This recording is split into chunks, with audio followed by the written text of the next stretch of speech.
অনি অনি এক সেকেন্ড, দাদা তোর জামাইবাবু ওখানে। হ্যালো হ্যালো, অপূজাদি অপূজাদি, কি হয়েছে কি হয়েছে বলো? সর্বনাশ হয়ে গেছে চিয়া, সর্বনাশ হয়ে গেছে। অনি বললো আমাদের মন্দির বাজার সব কিছুতে আগুন লেগে গেছে। হ্যাঁ না না, আমাকে যেতে হবে, আমাকে যেতে হবে।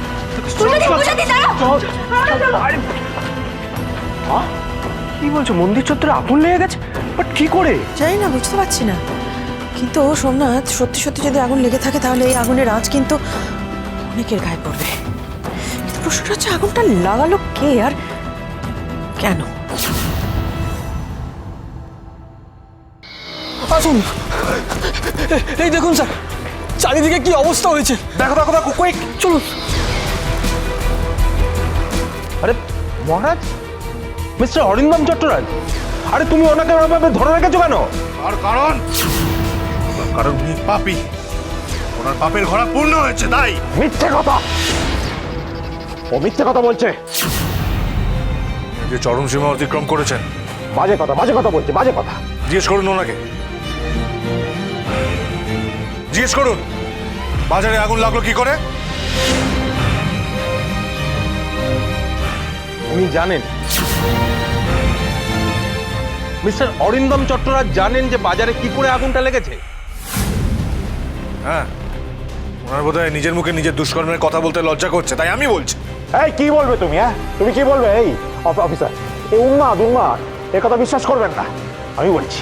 অফিসার আমি বলছি, এখানে আগুনটা এই লোকটা লাগিয়েছে। তাহা মিথ্যে কথা বলছো। এই বিশাল বাজার আজ ভস্মীভূত হয়েছে অরিন্দম চট্টরাজের জন্য। আরে বাজে কথা বলছে, নিজে আগুন লাগিয়ে আমার নামে দোষ দিচ্ছে। এই মহারাজ, তুমি উদর পিণ্ডি বুধর খানে দিচ্ছ।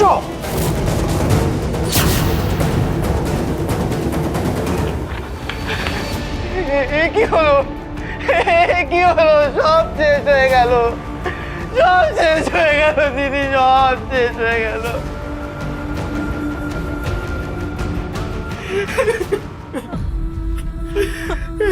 আমার দোকান,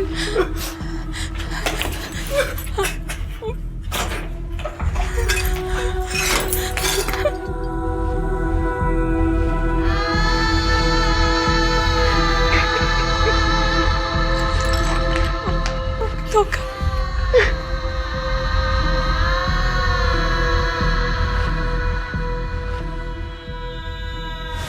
আমার স্বপ্ন এখানে একটা স্কাই ওয়াক হবে, প্রচুর লোক আসবে, অনেক অনেক ব্যবসা হবে, আমাদের দোকানটাও আরো অনেক বড় হবে।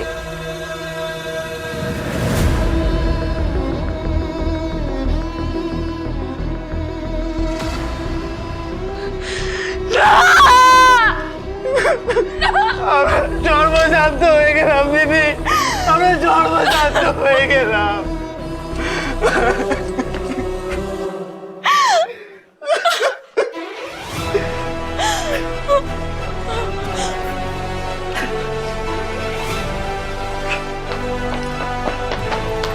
অপূজাদি, আমার সব শেষ হয়ে গেল চিয়া, আমার সব শেষ হয়ে গেল।